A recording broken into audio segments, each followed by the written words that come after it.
Okay, who wants to go next? We'll go. Okay, great. Alrighty. I'll do the buzzer. Okay. Are you gonna actually eat while you play that? Flip the tube. Excuse me? Flip the tube. Okay.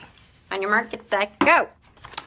Capital of China. Hong Kong. Yes. Thing next to your bed on the nightstand. Sock. Yes. I helped you come up with this when you were drunk and you came home from the bar last Thursday. Alibi. All right. The thing I'm not allowed to wear to Supercross. Mini skirt. Yes. Me and you dry humping on the beach. Screensaver. Yes, baby. This game is so easy. The only man that I'm allowed to cheat on you with. John Grisham. Yes. Mexican dude. Ricardo Montalban. Yes. Time. Baby. Right here. Jingle bells, Batman smells, Robin laid an egg. We're happy tonight. Take the whole with pepperoni. Lights, camera, Christmas. It's beginning to look a lot like Dude Bros. Videos everywhere.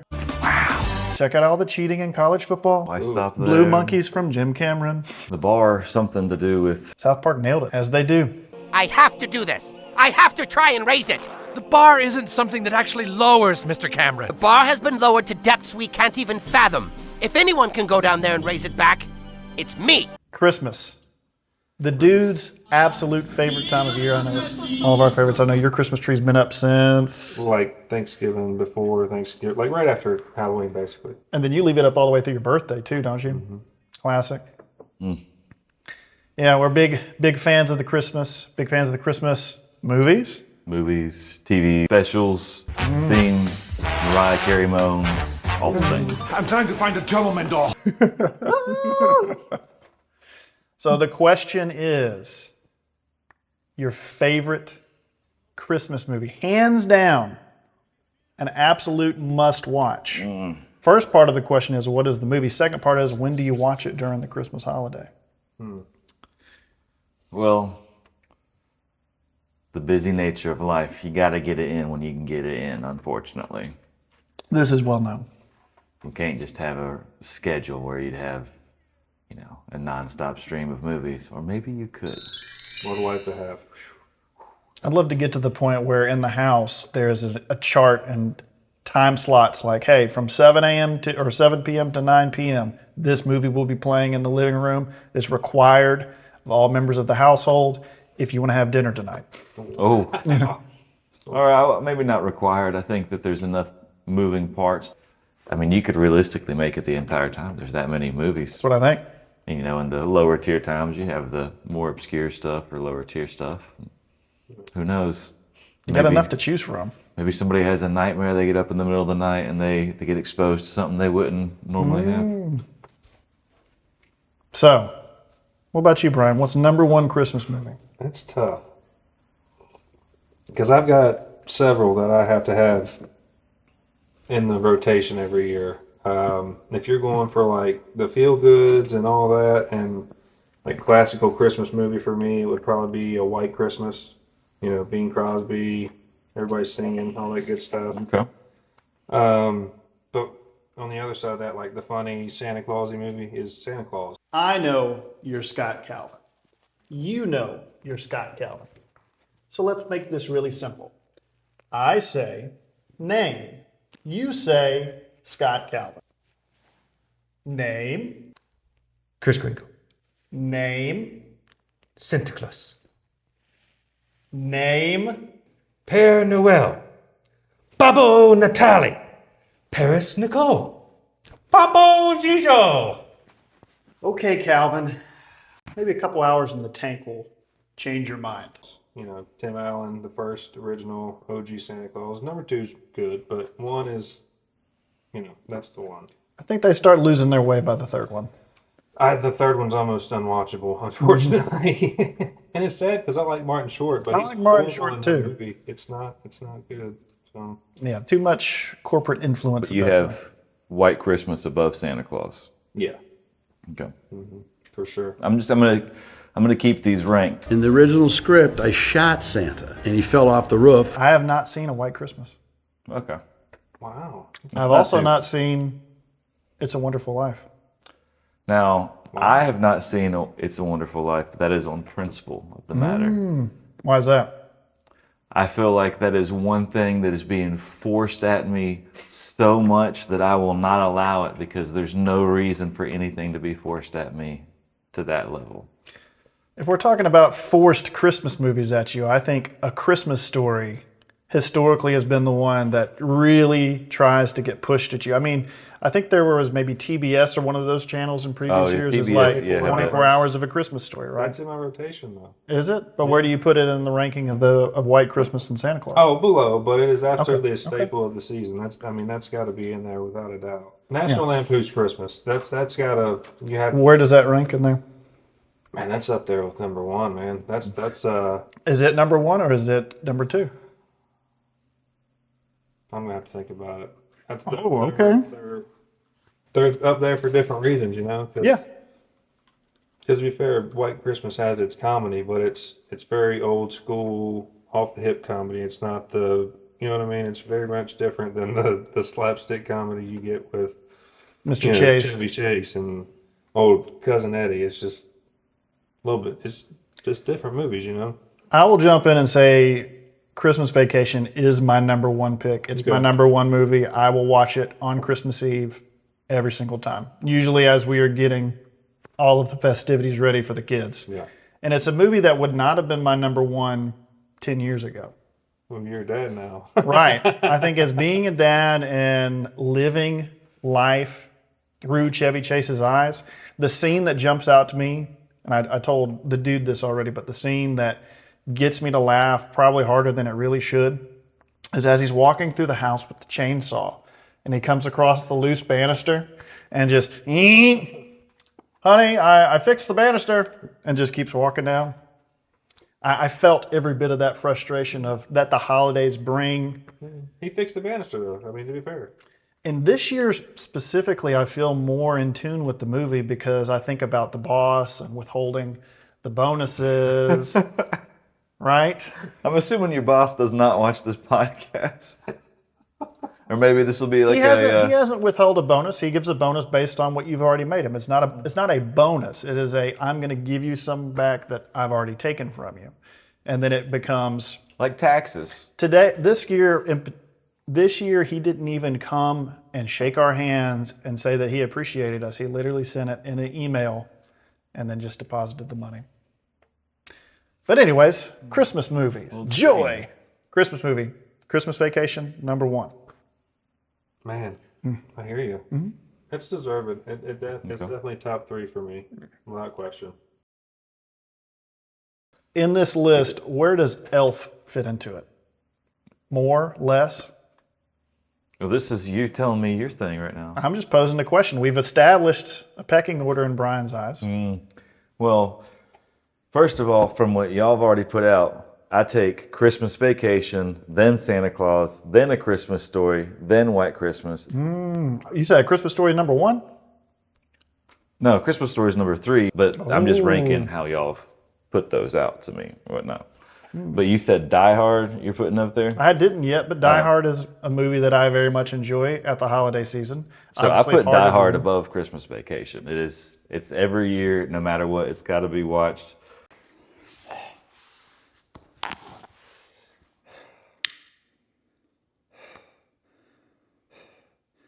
Come out to the coast. We'll get together, have a few laughs. But I think it transcends a Christmas movie, though, because it is an overall action-packed movie that is also taking place at Christmas. It's not Christmas until Hans Gruber is falling off Yakatobi Plaza. You mean Snape?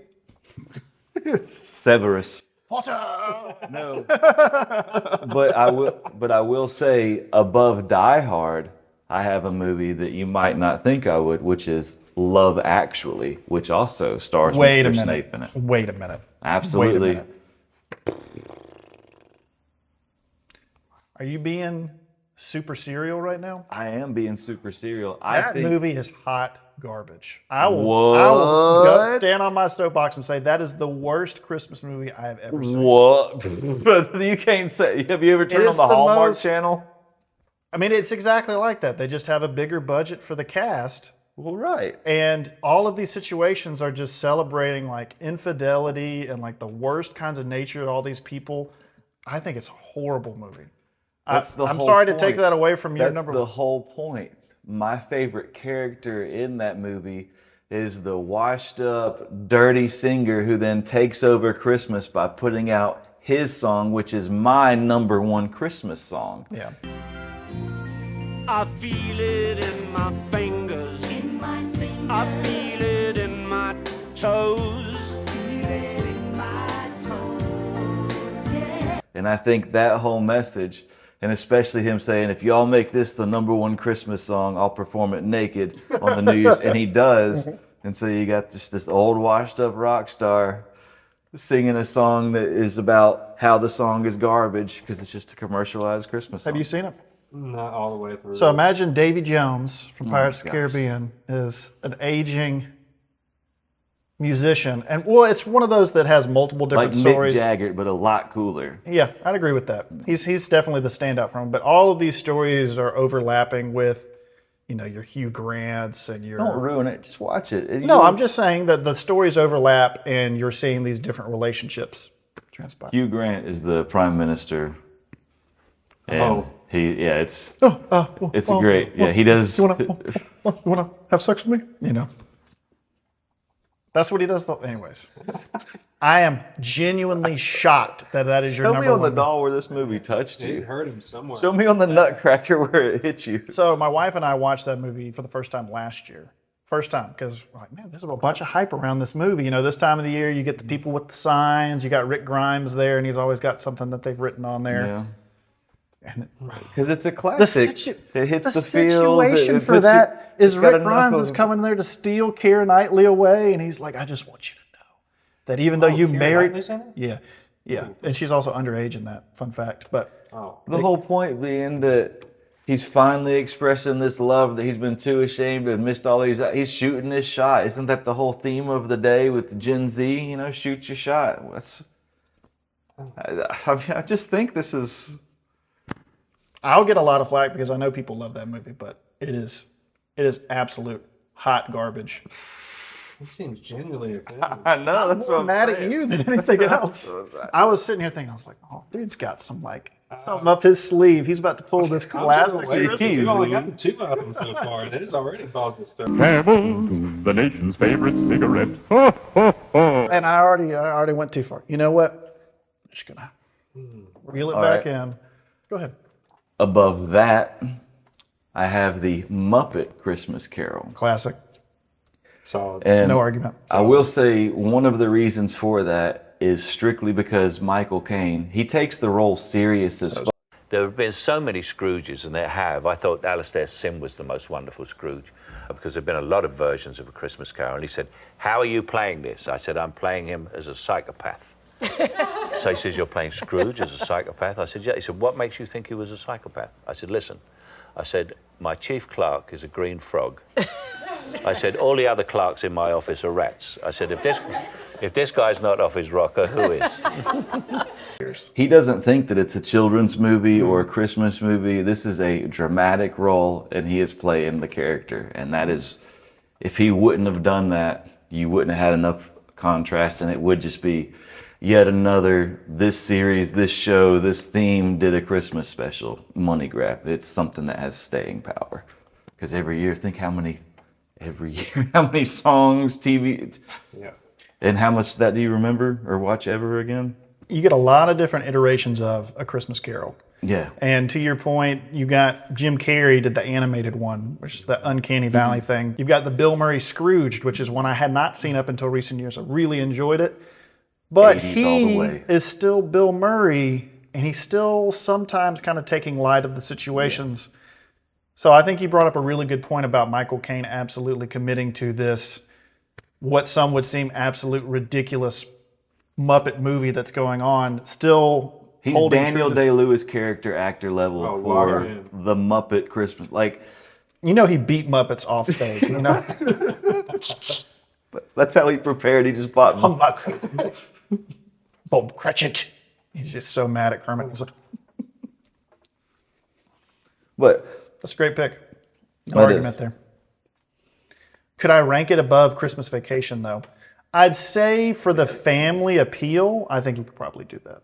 Just because you can watch any age watch that. I think, at least for me, Christmas Vacation, I think you have to be a certain threshold age level to enjoy it more. Yeah, I mean that's kind of like the original Grinch. Like I still love The that. animated? Yeah. Okay, well, so there's several Grinches. The original Grinch. So the animated one, we're putting that at the top. How does that rank? So for me, I would put that right below Santa Claus. So it's better than A Christmas Story. It's a more important, more integral part to a solid Christmas than A Christmas Story, but below Santa Claus, because I feel like Santa Claus is also in every year, no matter what you got to see. Something I've always wanted to do in my life was to write some Christmas music. You can imagine what a challenge that is, because for over 400 or 500 years of great church music and great Christmas music,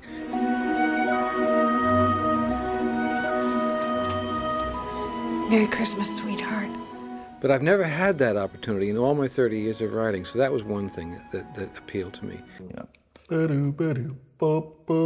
And that's the classic Grinch. Now, I'm going to tell you a fun fact that I would hope gets as good a rise out of you as you just did over one of my solid movie picks.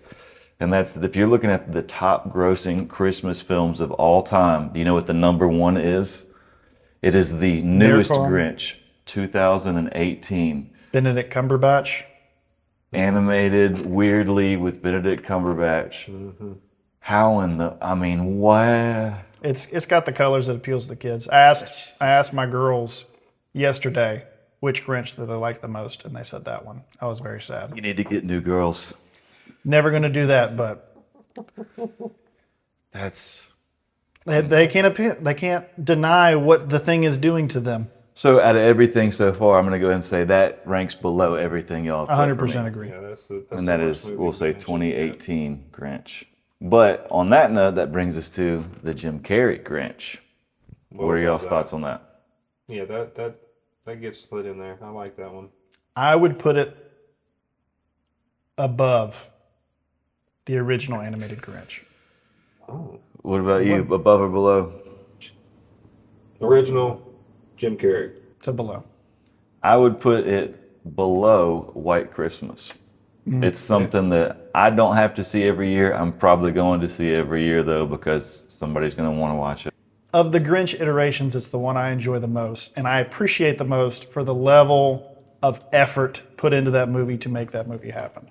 See, that's I feel like the animated Grinch is the one. There's a lot of effort there, too, certainly. But Jim Carrey was basically torturing himself inside that suit for 12 hours out of a day. 16 hours a day. Yeah. Hey, what about the Predator?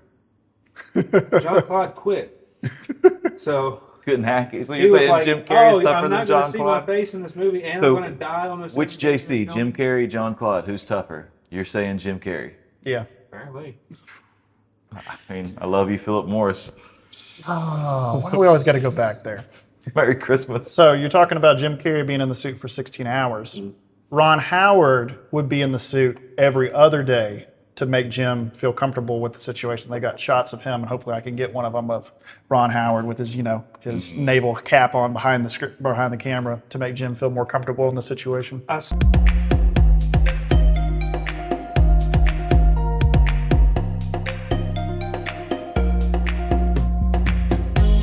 saw an interview. Well, I don't know if they were on the same interview or whatever, but they were both talking about it. And Jim Carrey said they had to have somebody from the CIA come in and teach him how to be calm and not freak out. Basically under being tortured. Basically, how to keep yourself on a plane.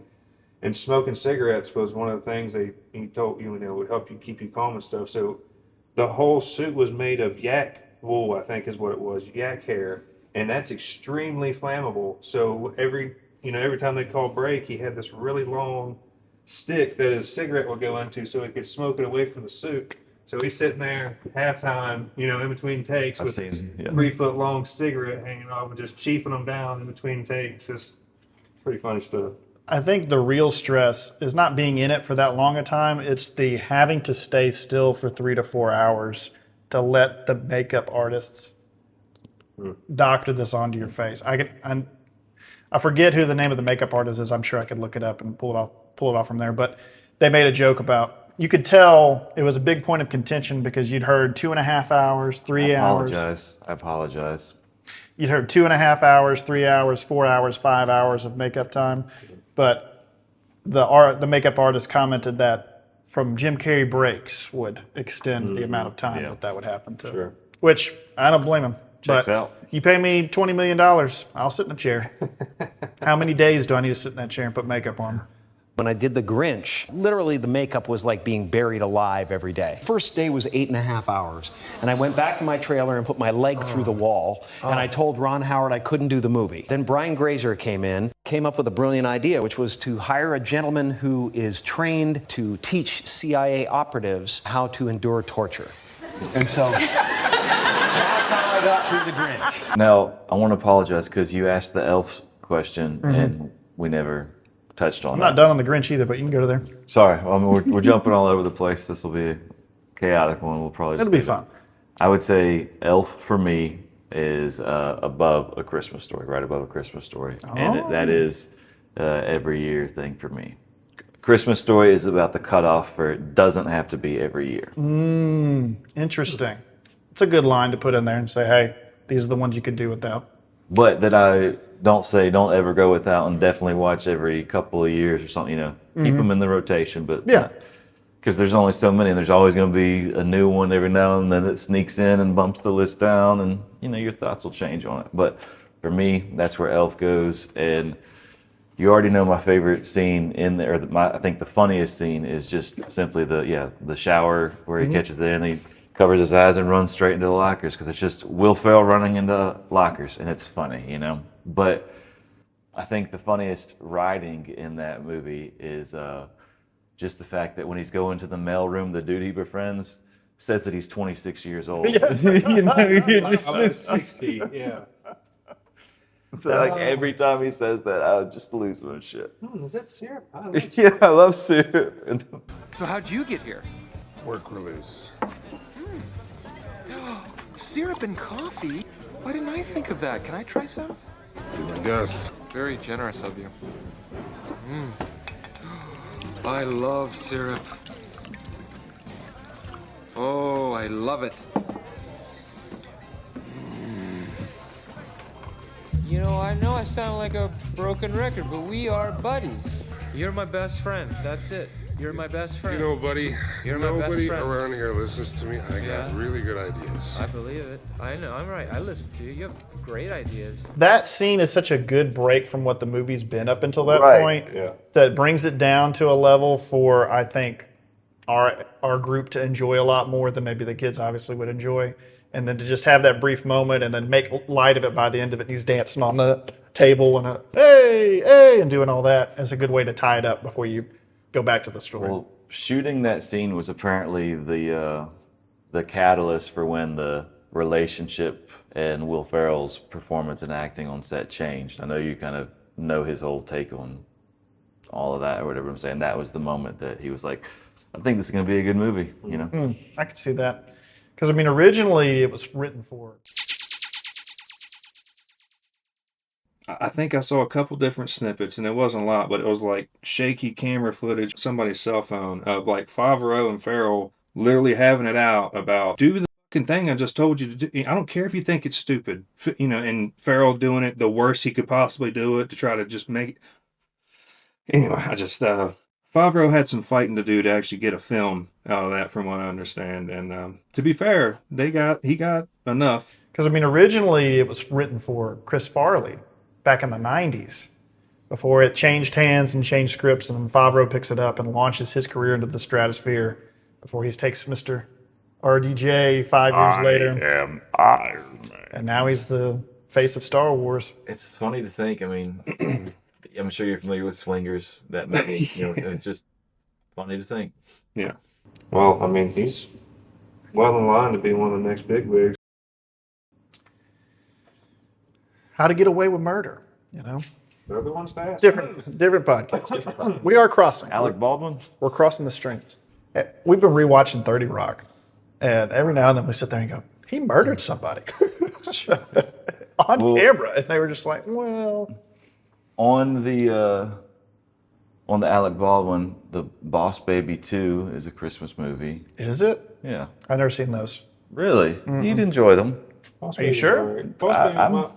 My first daughter enjoyed Boss Baby. It was fun for a little while. So I will say, for me, that movie is nothing special, but still above 2018 Grinch. Yeah, I have a hard time with 2018 Grinch. And I'll go ahead and I'll throw the Lethal Weapon Christmas movie in there as well as above 2018 Grinch, but below Boss Baby 2 in terms of Christmas movies. Where do y'all stand on the Home Alone movies? Oh, we ain't even gotten there yet. Yeah, that's... Merry Christmas, you filthy animal. This will be a 5-hour podcast. 2 is better than anything past 2 doesn't count. 2 is better than 1 for me.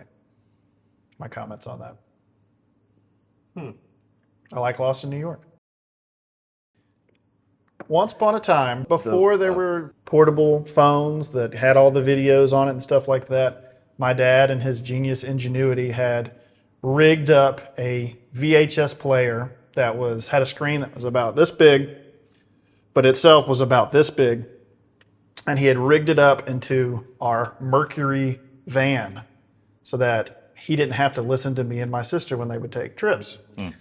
And there was a couple of VHS tapes. Back in the day, what you would do is you'd sling a VHS tape in and you would record live TV whenever you would have your favorite program come on, and then you'd manually write with a Sharpie what each of them were. Sometimes you'd have like an Auburn football game mixed in there with whatever you were watching due to Dad, but Home Alone 2 was one of the 3 VHS tapes that was always traveling around with us in the van. Second one, Matilda. Third one, Hook. Just Hook's solid. Hook's solid. Solid 90s movie. So, Home Alone 2 for me, personal reasons why. I know a lot of people would argue they like the first one more. Where do you sit on that? 1 is more funny for me. The bad guys getting hurt, all those scenes, Marv stepping on the nail, just hair on fire. It's just, It's got a very distinct scream. And just to see him when Good Marv physical is comedy. coming up the back steps and is like on the tar and his foot's stuck and he has his shoes off and then it's the sock and then he's barefoot and then it's finally no feet, but here comes that nail right through and he just doom, doom, doom, doom, doom. It's just... And then obviously a very risky role for Mr. Joe Pesci to take. Oh yeah, sure. Well, I mean, My Cousin Vinny, I think that was the riskiest one he's took. It's a good movie. But it was a risk. But where would I put those? Where do we have right now on the list? What are the top 5 so far? Well, I'm putting my list right here, but everything y'all are saying I'm adding to it. But this is my personal bias of the list. So I will say, for me, I put the first Home Alone above the second Home Alone, but I have them neck and neck, and both of them are just above Christmas Vacation for me. Dang. Christmas Vacation.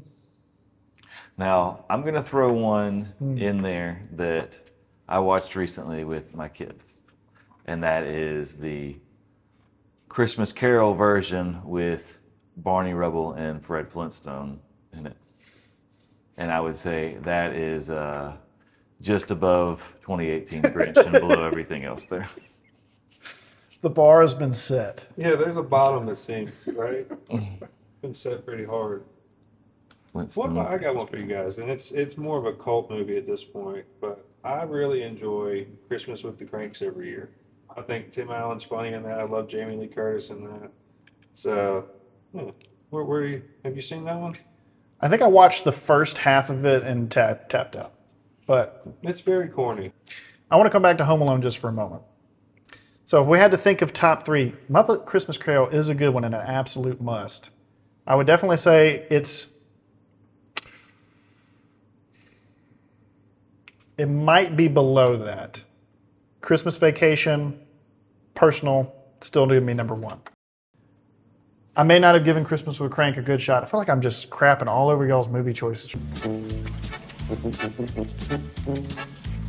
Merry Christmas! Was full! Right now, I'm not trying to. I feel like it really reflects the character and soul of a man, and people can see that you just don't know what's good. You think so? Yeah. I think it's really scary to me that people like Love Actually as a movie. It really frightens me that that is a celebrated Christmas movie. Like I said, I like it. If you're taking it for what it is, yeah, I get that. I will say one of the worst scenes in that movie or any Christmas movie is where she just then goes and listens to Joni Mitchell while she drinks a glass of wine. She's sad in her room, but then Joni helps her get through the sadness, and she emerges full of pride and, determined to press forward by the end of the song. I hate that so much. It's Christmas season. We need to be spreading joy. So a movie that spreads joy to me that is definitely not a good movie in any way, shape, or form is Jingle All the Way. I think it is a very fun Christmas movie. I would rank much higher than many on this list, but as an overall movie, I do not think it is a good movie. Merry Christmas, Langston residents. Hi, Ted? Howard, hey buddy, how's it going out there? Everything okay? Yeah, fine. Ted, could you get... Howard, excuse me, your wife's cookies are out of this world. Who told you you can eat my cookies? I'm just helping out Liz a little bit in the kitchen. She's baking up a storm. Ted, I need to speak to my wife. So could you get her on the phone, please? I think she's in the shower, Howard. Want me to go check? No! No, that's fine. On your way out, just tell her I will be a few minutes late, but you shouldn't worry. Oh, she won't worry, I'm here. These cookies. I gotta get the recipe from Liz. Put that cookie down, now! I love Jingle All the Way. Yeah, I'm saying it's got a special place. But Arnold, Sinbad, Turbo Man. Come on. It probably has one of my absolute top 3 favorite movie lines in all of Christmas movies ever. Put the cookie down! That's just... Who said you could eat my cookies? Excellent short. Dude Bros Rewind. Check it out. Put Phil the card Hartman. there for you. Phil Hartman steals the show from Arnold. And that's saying something. I saw GB was in the movie, actually. I think you're confused. I got the video. I saw it. Howard, hey buddy, how's it going out there? Everything okay? All right. But Jingle All the Way perfectly captures this moment in time where supply and demand at its finest, right? To see the holiday stress of getting that very specific item. Kids these days, but the generation will never understand the lengths that parents would have to go through to get whatever that one specific toy. Every year your Tickle Me Elmos or whatever. Furby, yeah. Right, whatever those things are. And this just has a really fun take on that to have literally an adventure. It is an Arnold Schwarzenegger adventure movie through and through that he is going through, and he has a nemesis along the way, and they literally become cartoon characters by the end of it fighting each other. So, it's a very excellent Christmas movie. Ridiculous. You too, Barnaby Jones. So I put that just above Christmas with the Kranks. Okay. I think that's fair spot for it. It's a solid watch. It's definitely not a repeater. I'm sure there's some people where it's their tradition no matter what, but it's, for me at least, that's where it is on there. Where would you put it in relation to the Jim Carrey Grinch movie? Below Jim Carrey Grinch. Okay. I want to check back in on A Christmas Story with you because you seemed pretty anti-Christmas Story. So where, from everything that we've said right now, is it top tier, mid tier, or lower tier out of that? Lower tier. Really? I say it's better than Benedict Cumberbatch Grinch for sure. My feet began to sweat as those 2 fluffy little bunnies with the blue button eyes stared sappily up at me. I think A Christmas Story has an obvious place in the history of Christmas movies that you have to acknowledge. And every movie has tried to capture that, I would call it like a Stand By Me kind of feeling, where you've got somebody going back and narrating their life and the adventures and how it was in that specific time. And so I think you can appreciate it for that kind of a timepiece. He looks like a deranged Easter bunny. He does not. He does too. He looks like a pink nightmare. One of the movies that came out recently that tried to copy it was called 8-Bit Christmas with Neil Patrick Harris. Did y'all happen to catch that on HBO? I couldn't get through that. Yeah, not very good, but just an example of movies that are trying to find that, like, oh, well, 8-Bit Christmas is like we're trying to capture what the 80s was like, where A Christmas Story is trying to capture its specific timeline, where I think Jingle All the Way perfectly captures what the 90s was like in that time range. So I put 8-Bit Christmas above 2018 Grinch, but Whoa. below Flintstones Christmas Carol. And I will say Christmas Story for me, I don't understand, but I'm trying to understand your perspective on it. Yeah. Fun fact with that, the Ralphie character, when he's, chewing the chaw, going around with his Red Ryder thing for that scene, they actually gave him chewing tobacco for that scene, and it made him sick, and he started throwing up. So then after that, they did it again where he had raisins in his mouth instead. But that was 1983. That was the time where 1983, they're like, yeah, let's just give this kid a wad of tobacco. Really fun. A lot of child actors did not have the same protective rights. 1983 is not that long ago, but then again, you're like, holy crap, that's it's 42 years ago. I like it for that reason, though. It perfectly captures that time in America in that perceived place in America, we'll say. Right. But it was very much community. Everybody knew everybody. Everybody licking the pole. Yeah, all the kids knew each other. They all walked to school together. It was very, and you didn't have to worry about the kid getting shot walking down the street. That kind of, or stolen. Right. Yeah. Now, don't get me wrong. I'm not saying the movie is bad. I'm saying for me personally, in those TBS years of it constantly playing, I saw it maybe 10 too many times. And I've got such a backlog of having seen it in my mind that it's going to probably be another decade before it's like, okay, now I need to go back and watch it again. Fair enough. There you go. There was so you're saying your children won't see it for 10 years? I mean, I'm sure they will get it at some point.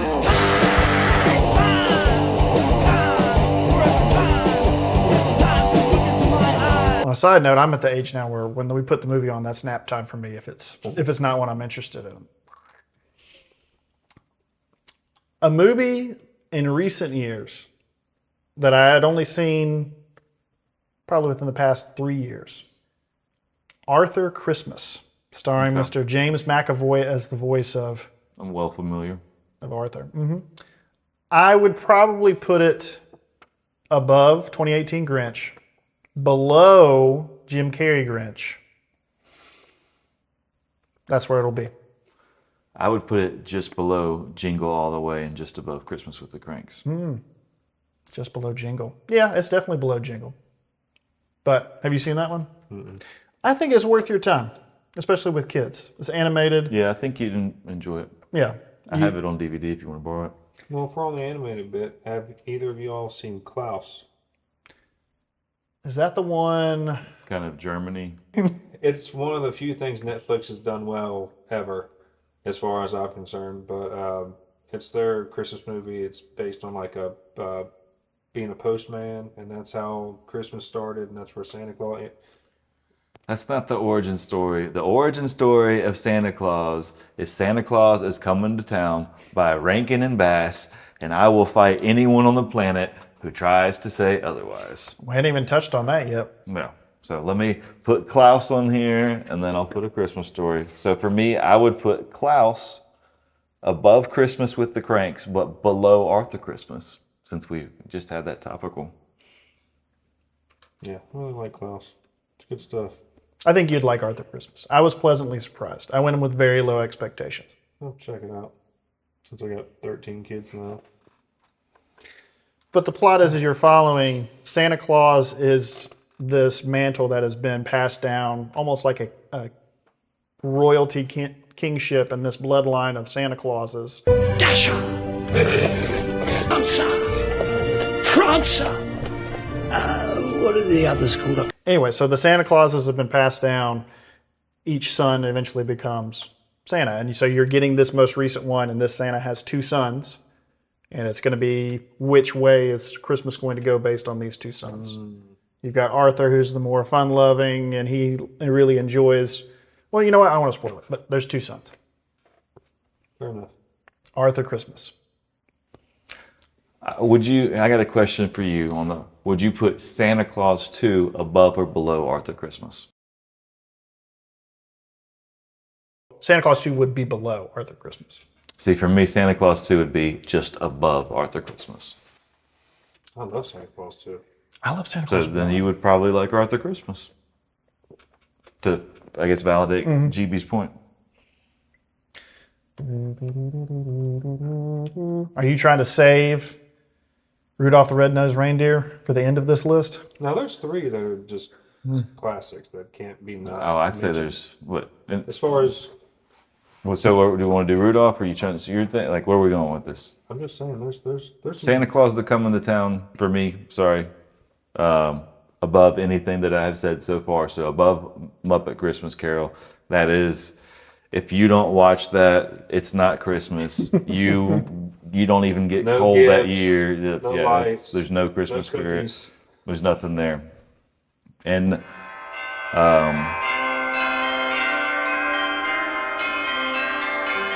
I think that is one of the most beautiful instances of the whole story, and I think it's the most engaging because there's nothing too overproduced. There's some stuff that is kind of sloppy with the claymation because they don't have the huge, you know what I'm saying? And it really shows the art of the time, and you consider how much went into it to produce that, and it's, I mean, it stood the test of time. There's very few things that you go back. I mean, there's, you know, I got another one that'll come later that's from the 30s that's on there that's a must see every year, but I mean, that's up there for me, for sure. And except that is the true origin story of Santa Claus. And you're wrong if you think otherwise. No, I think you bring up a good point. What movies have stood the test of time? In my opinion, the oldest Christmas, traditional Christmas films and whatnot are mostly superior to me. Particularly the ones where there's so much time put in, like the old claymation. I've got the classic set that has all kinds of behind the scenes stuff there, and I think there's a better product in the end overall. The Rudolph the Red-Nosed Reindeer, the classic story. There's Santa Claus is Coming to Town, which is kind of like the origin story of Santa, which is great for this podcast if you really want to look into that more. Right. Then we got Cricket and the Hearth, which is where they went to kind of a different style of animation. And then, of course, the Little Drummer Boy is the next one there. And then you have, yet again, another more cartoony and a different style of animation, and Frosty the Snowman. What movies have stood the test of time before our generation, during our generation, what's going to be still standing afterwards? That will be a movie that will be there regardless of what else comes out. Well, same tier for me as Frosty the Snowman.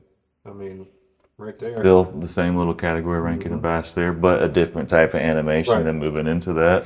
For me, Frosty the Snowman is actually just below Muppet Christmas Carol, though. What about Rudolph? Where does that land? Above Muppet Christmas Carol, but below Santa Claus is Coming to Town. Ooh, I do want to say something on the Rudolph note. So, you know, there's the whole island of misfit toys, and you've got the wonky thing here, the weird looking elephant, the water gun that only shoots jam, which I'm like, why don't you just fill it with water and take the jam out? That's an easy solution. We got to talk about the doll. Yeah, the dolly. That's one of the things that stays with me when they asked him, where it's clearly not something he had actually thought out. It's him just talking on the spot because how dare you ask me this question and try to say something, you know, negative about that. But I'm sure you know the story too of them rewriting the ending to come back and get the misfit toys because of the audience's reaction to that. Mm-hmm. And that was years afterwards they went back into that, right? Several years, yeah. I mean, there's multiple different versions of that movie that have come out over the decades. And so depending, you know, I've heard it's been as little as, I want to say like 42. No, that's too long. Maybe like, depending on commercials. So you'd have like a 42-minute version, and then maybe you have like a 36-minute version. The shortest one is 26 minutes. It's 26? Okay. But very different movie depending on that. Yukon Cornelius. What a great character, silver and gold. But that's the most alpha character to end all alpha characters, period. You know, you've got him sitting there with his pickaxe, licking it. You know, the backstory behind that, he was mining for peppermint. Mm-hmm. And so that's why he's always looking at it. But if that part's out of the movie, you don't know what he's doing. You're just like, this psycho's just like, With the abominable snowman and all this. I got the blood out here. Context, right? Yeah. But he's a G. Oh yeah. I'll give you that. That's a solid character there too. I never liked the dentist though. He's just such a whiny elf, you know. He has his moments of getting to reclaim a little bit of pride there, but no, he's very annoying. Obviously, you like the His snowman, songs and are that transitions to elf too. You know, Leon the snowman. The characters going across there. You like them. There's the cool snowman with the goatee. How many snowmen have the goatee? You know, and the cool shades, the vest and the hat. Yeah. He was rocking it. Umbrella. Why do you have an umbrella? You're a snowman. Out, you want that. Yeah, very funny.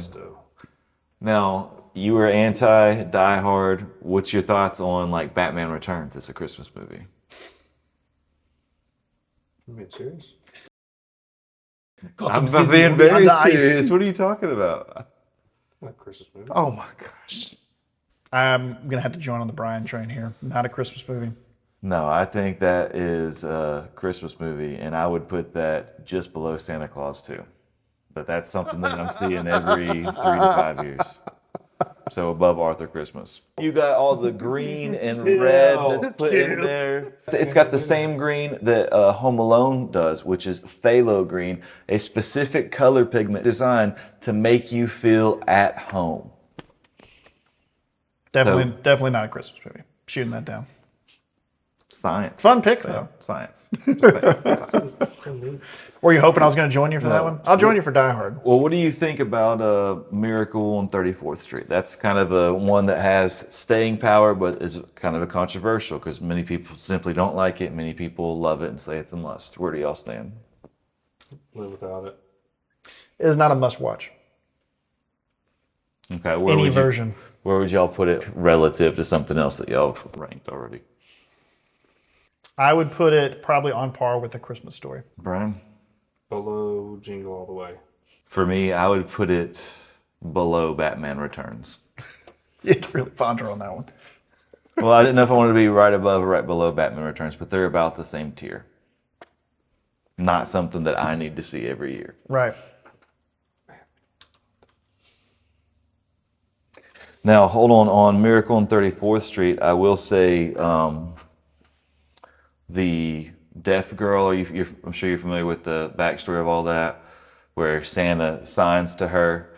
That was her genuine reaction because they didn't know that he knew sign language, and he was like, oh, she's deaf, and so did that. So you get to see her genuine joy that someone is communicating with her on her level and is not just, it's once again, not a time where child actors were treated how they are now. Right. So she was basically just bumping around with nobody to communicate to. You know, they didn't have someone looking out for her, communicating all that, and she wasn't with her parents. So this is the first actual interaction she's had, and it's from the nice, sweet old man that's dressed as Santa Claus. So, you know, that movie really captured that. That's a great scene. In the director's defense, it's really hard to capture actual emotion on kids being genuine. Take the Chronicles of Narnia.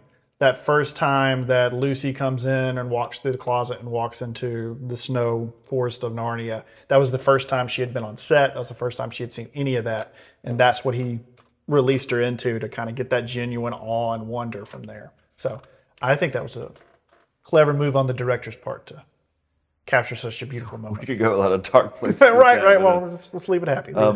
Let's pause right here. Hang tight, gang. We'll be right back. Had to get some of that delicious Dude Bros organic coffee and some wonderful cookies from Southern Biscuit Bliss. Now back to the show. Exhaust. Too funny. Grazie.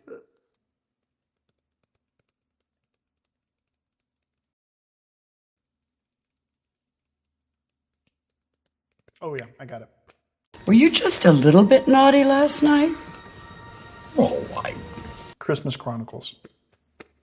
I didn't know if I was going to bring that up or not. I'd be curious to get your opinion. Garbage. I liked the first one.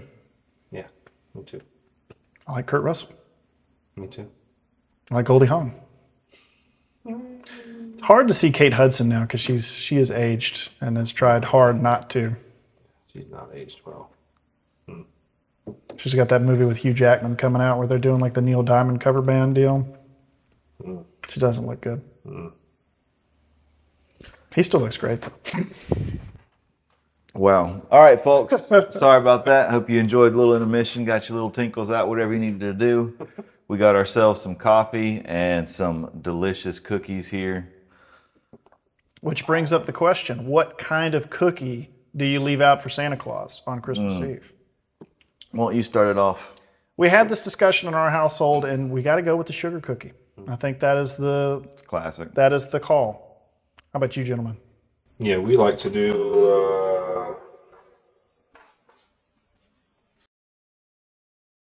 We'll do our own shapes, like we'll do the candy canes and the Christmas trees, and do them all plain, and then we'll decorate them with our own icing with. Yeah,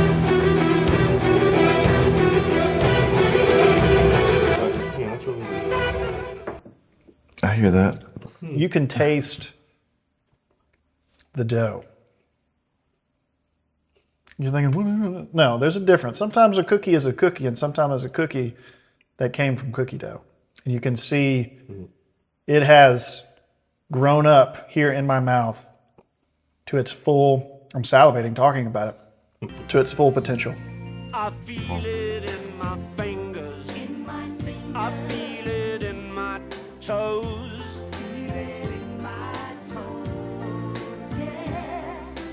Southern Biscuit Bliss. Go check it out. Beautiful artwork of food. Easy sell. Yeah. What about your household? Cookies out for Santa? Well, we have a tradition. We open up the air ducts, and I put a Beretta in there, a pair of shoes, and some Twinkies for Mr. McLean to get at night. I hope you really do that. Absolutely. And it will be something that each child gets when they're old enough to learn proper firearm safety. That'll be their responsibility. Like some people have Elf on the Shelf. Beretta in the vent. But the shoes, the most important component. Absolutely. You got to appreciate that part of him pulling the glass out of his foot in the bathroom, it gets me every time. Yes, sir. You're seeing the level John McClane's willing to go. He's not going to lose. To get his lady back. I was wondering what took you so long, because I had to take my time. They will be gone soon, before this is over. So, on the subject, Christmas movies. Recent edition, starring Mr. Kurt Russell, The Christmas Chronicles. I believe it's a Disney Plus exclusive, is it not? Netflix. Sorry, Netflix exclusive. I liked the first one. It's very entertaining. I was surprised by it. Didn't like the second one so much. I feel exactly the same way. I felt like one, I won't say it's like the best Christmas movie ever, but as far as stuff that Netflix has ever put out, it's probably near the top. It's not quite as good as Klaus for me. I really like the Klaus story, all the little crappy kid turning into a, if you haven't seen it, go see it. Klaus is good.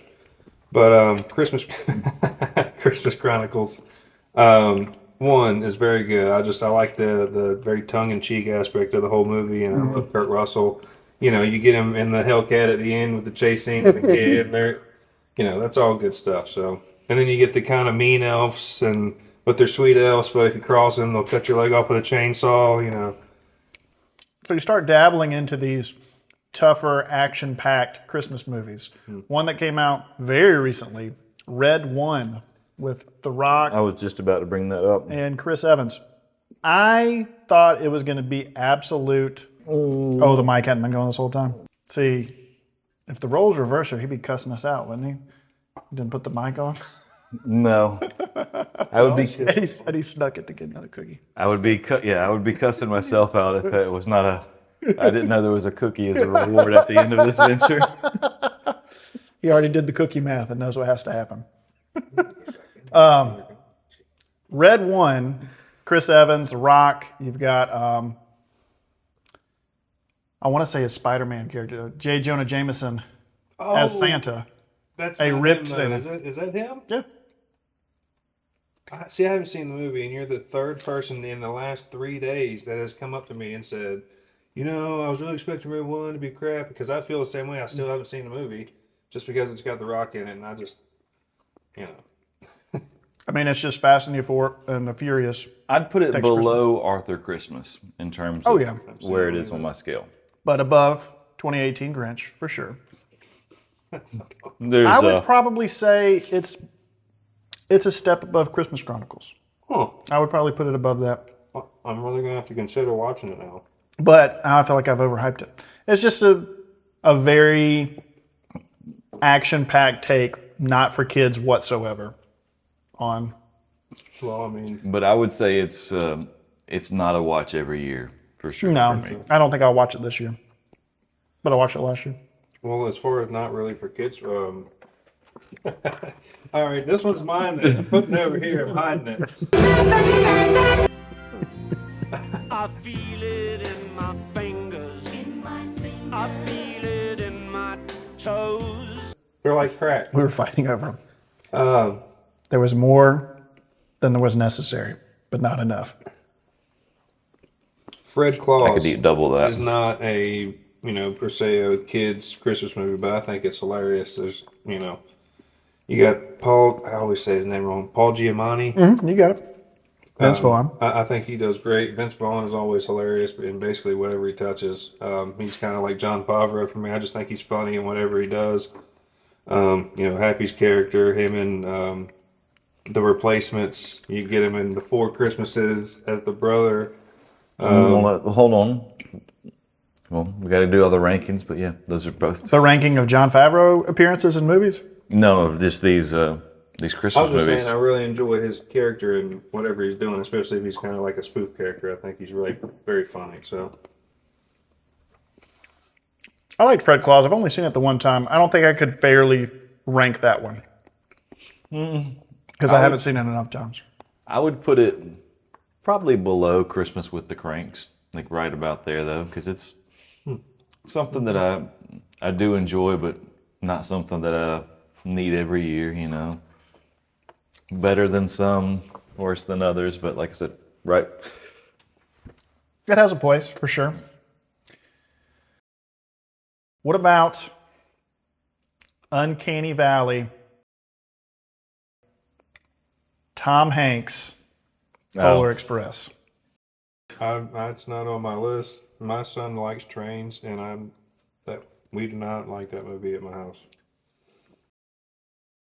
I will say for me, it's a movie that's going to be watched every year. But it is definitely nowhere near my tops at all. I would put it probably at the lowest tier of the threshold of the ones that are every year.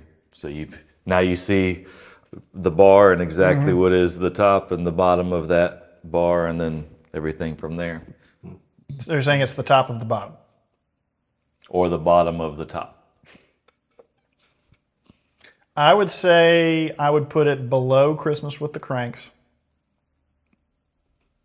but above 2018 Grinch. Well, once again, I think those are two of my lower tier ones. I think I'm putting it where it should be. It's throwing me off. There's no more cookies.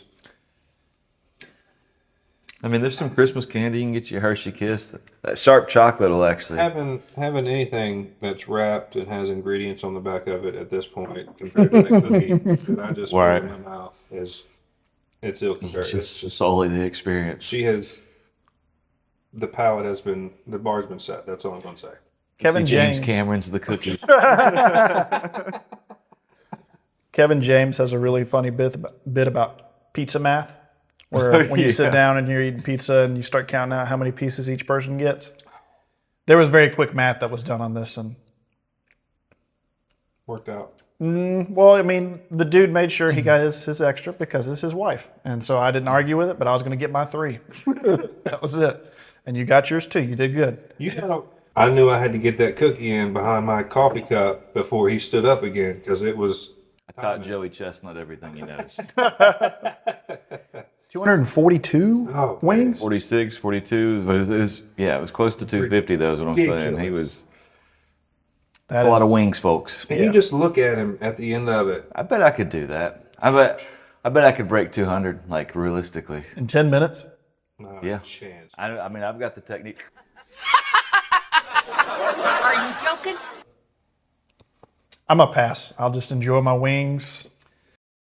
Do you know ranch was invented in 1956 by just some farmer out in California, but ranch did not exist up until that point in time. That's wild. Right? What an experience for us. I'm glad I wasn't alive, you know? Yeah. Didn't have to live without time of Well, ranch people think the existed. automobiles what really revolutionized America. Little do they know it was ranch, you know? That's what really pushed them through Brought us America's back golden after the age. war, you know? And then it was Teenage Mutant Ninja Turtles that kept it going. And then we peaked with Shrek. Oh, Because Shrek.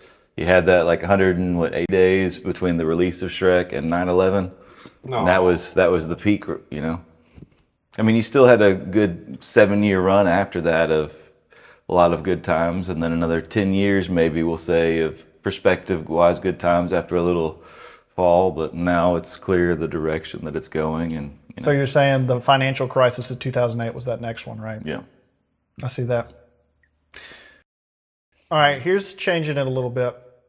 A lot of movies that maybe you like or your kids like will have a Christmas special version of whatever that is. You know, you got your Frozen, Olaf's Adventure, trying to find the perfect Christmas gift. You've got the Star Wars Christmas special. You've got, you know, anything that jumps off there. Any of those that come out that's one of those you always want to make sure you watch? A Christmas special of your favorite content? While you're pondering that, there is a Batman the Animated Series Christmas episode with the Joker. Very much enjoyed that. I actually enjoy Dora the Explorer Christmas. I like the Santa, the way he's portrayed there, and you get all the little animals that you're going through there. It's nice, it's friendly. It's so different from your traditional Christmas stories because it's still it's like we're doing a Dora the Explorer episode and Santa's worked into this instead of it's a Christmas themed episode that's Dora the Explorer. But you know, that's why I liked it, because I was like, I like that y'all stuck to your format, you know. And then there's a good Scooby-Doo version of the Christmas Carol that I also own. That one is definitely better than the Flintstones one, so still miles above the Grinch that is the bar of the absolute bottom of the bottom of the bottom. That's your lowest tier, period, Christmas movie, is that 2018 Grinch? For now, until we introduce any other content to this. Fair enough. From what we've put out so far, Above the Flintstones would be the only movie that's on the list so far on there. So Above the Flintstones Christmas Carol. I recently saw the Ice Age Christmas special on the Disney Plus. Better than the 2018 Grinch for sure. I would put that one below the Flintstones one, actually. It has a fun take on how did each of these things start. Sid the Sloth is explaining Christmas trees. That's what I've seen. Yeah, I know. I'm just recounting Now, I will say below that, but still above the Grinch, I would put the Shrek Christmas one. What about Mickey? Oh, so there's two separate Mickey ones that I'm thinking of. And then Mickey and Minnie. I'm more thinking of Mr. Scrooge McDuck. See, that's a different one altogether. And I would say that one I would put... Like, those are the three for me as far as, you know, that... I would put that above the Jim Carrey Christmas Carol, but below Scrooged and below Muppet Christmas Carol. I would put Jim Carrey Christmas Carol, I guess, above all the ones that we've just mentioned there, but still, you know, obviously well below Muppet Christmas Carol, since that's in top tier status for me. That's my favorite. Yeah, The Jim Carrey Christmas Carol is your favorite? No. Scrooge McDuck. Yeah, that's a good one. I would put the Scrooge McDuck. I guess there's going to be another buffer above Kranks. I would put it right above Christmas with the Kranks. I think that's pretty solid all the way. But the Mickey one, I would put definitely above the Jim Carrey Christmas Carol, for sure. Yeah, I really like the Mickey one just because of the story it tells and what Christmas is actually supposed to be about. You know, you got Mickey selling this to get Minnie that, and Minnie selling this to get Mickey that. And at the end, it doesn't really matter because, you know, they got to spend Christmas together and, you know, blah, blah, blah, blah, blah. So I will put another movie that I got the most expensive tree they had! isn't necessarily a Christmas movie, but we only bring out in the cold seasons, we'll say, and that is Smallfoot. Have either of y'all seen Smallfoot? Movie? No, it's not. No? It's That's Bigfoot. Here, we'll put a pin in this. Littlefoot. Smallfoot, Littlefoot. We'll put a pin in this. I'm gonna request that y'all consume that content over the next month or so, and then maybe we do a 5-10 minute little thing on Smallfoot as a movie as well, because I think you both would really appreciate the movie, and it's well done. So I will leave it at that. But for me, that is in there, and that is at this point in time, that's probably right over A Christmas Story for me. That's so integral. So once again, you got the plugging DVD it for y'all. of that? Plugging, yeah, y'all can take turns borrowing it. The Scroll of Invisible Wisdom. Just imagine the amazing stuff they put on here. What about a recent animated version of the actual birth of Christ? Is called The Star.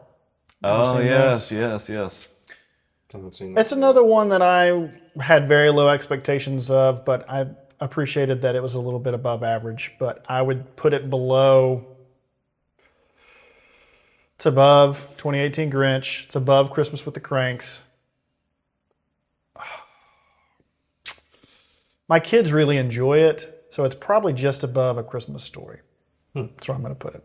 As far as which one? Oh wait, A Christmas Story is. This is not computing for me because I couldn't put it that high. I'm sorry. It's. Yeah, I'm going to put it that high. Kids really enjoy it. It's a better message. No, I would put it lower than Christmas with the Kranks. Fair. Yeah. But not anywhere near bottom Grinch 2018. It's the story of you're taking the stance of the donkey that is to carry Mary and the unborn Jesus.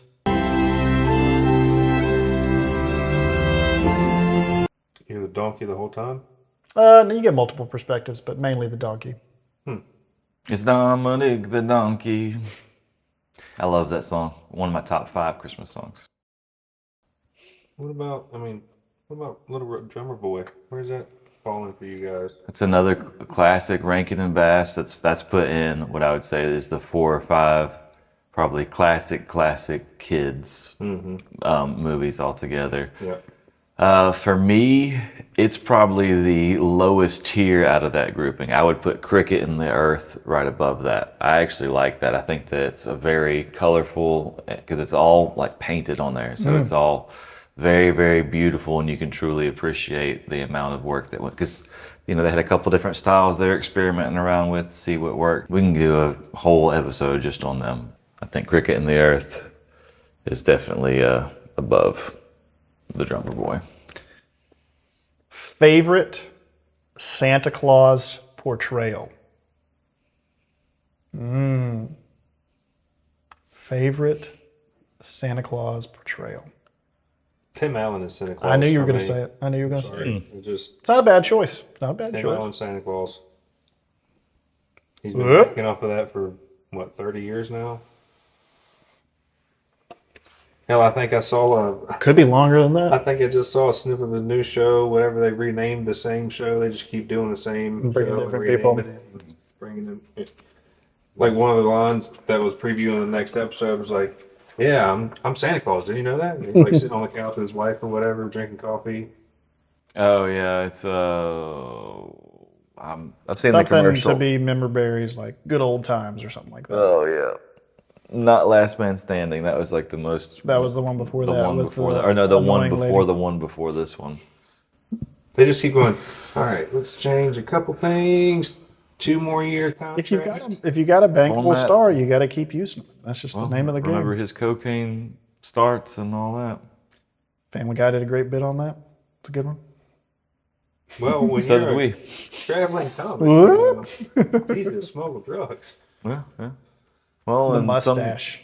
Some said that there was some. It's a whole new person with stuff. that mustache. We've talked about this. Yeah. Check out DudeBrosPodcast. Now, for me, I've already said this in this podcast. I just don't think y'all were listening clearly then. So, the Santa Claus origin story is the Rankin and Bass film of Santa Claus is coming to town. And that is Santa Claus to me. The red-haired, blue-eyed baby that got blown up from a gusty wind up into the mountains of the Warlock. You have his whole trials that he goes through with Herr Burgermeister, and then in the end of the day, you see him go from baby to boy to young man to fat, plump Santa, and you get the whole story of the origin of Santa Claus. No argument there.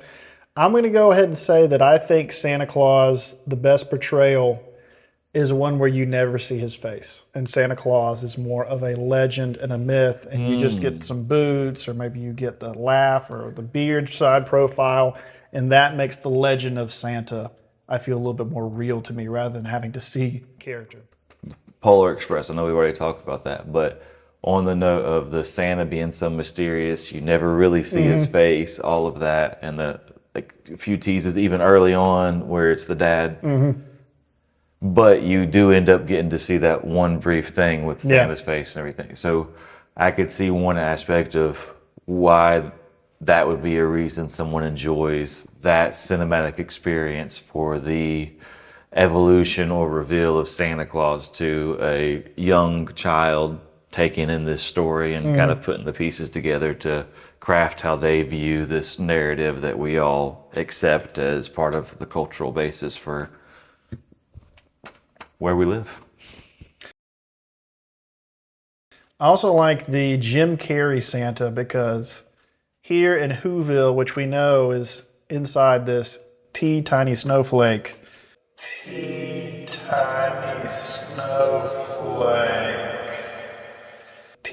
snowflake. And you have the Who's and the Grinch. And before the Grinch goes and steals everything, you see Santa comes in, does the Santa thing. So even in this pocket universe where this little tiny world is,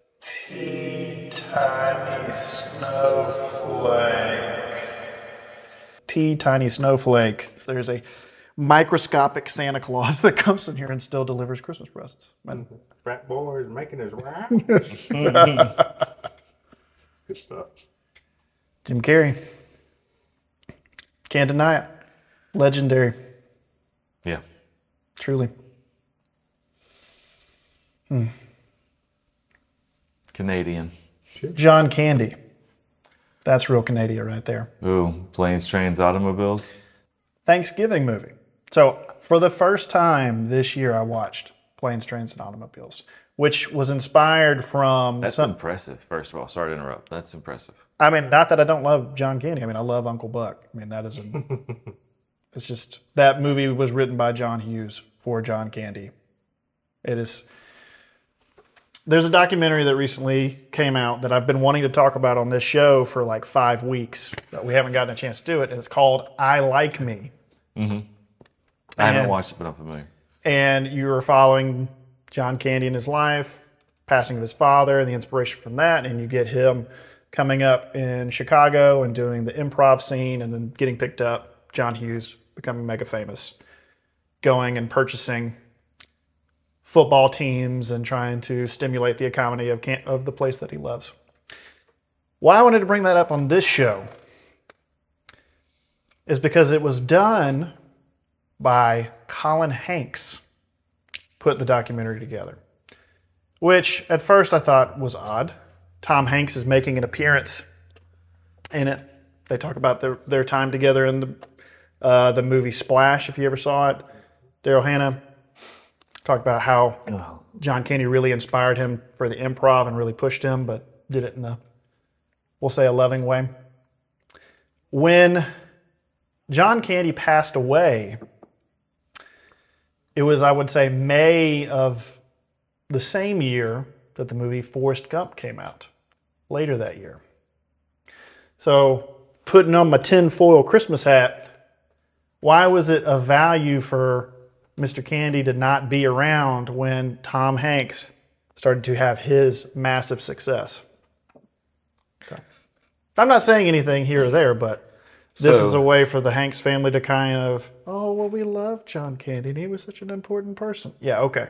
Well, I'll stay on that same vein and tie it into what we just were talking about. Oh, I was trying to do this separate, but yeah.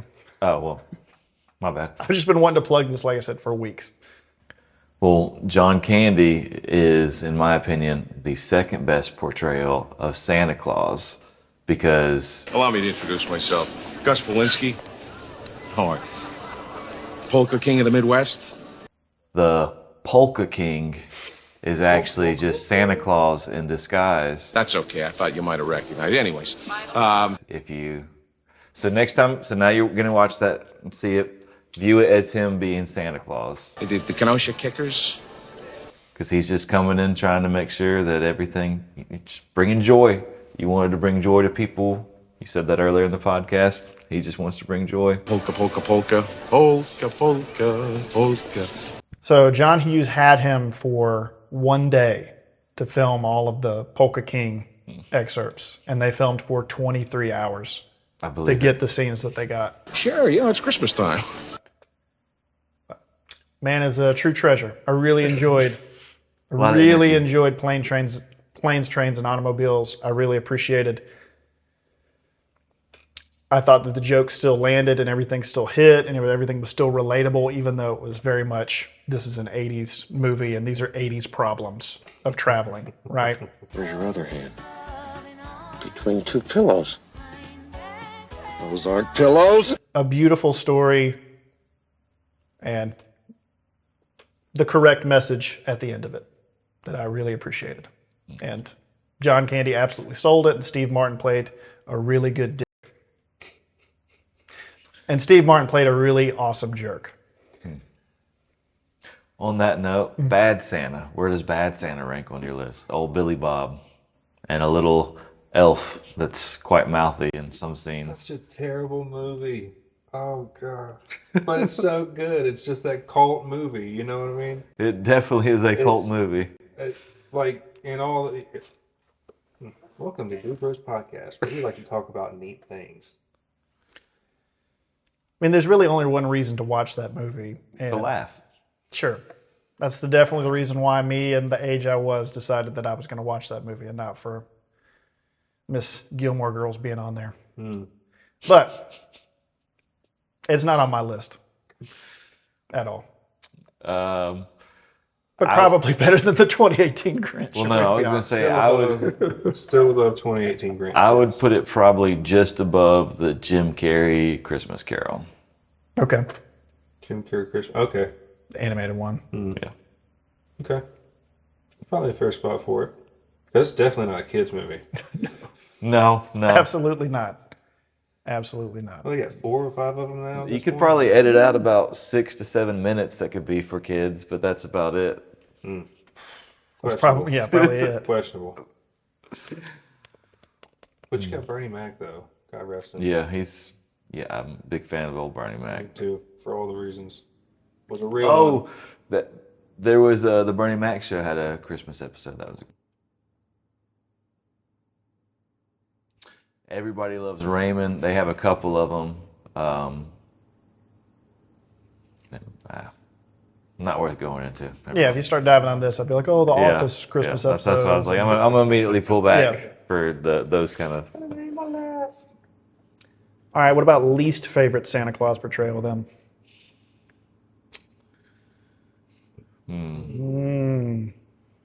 I did enjoy the Kurt Russell portrayal of Santa, to take him to be like the super cool Santa that is probably going to steal your mom away if you're not looking. You know what I mean? Who is the comedian that played the fake Santa Claus in Elf?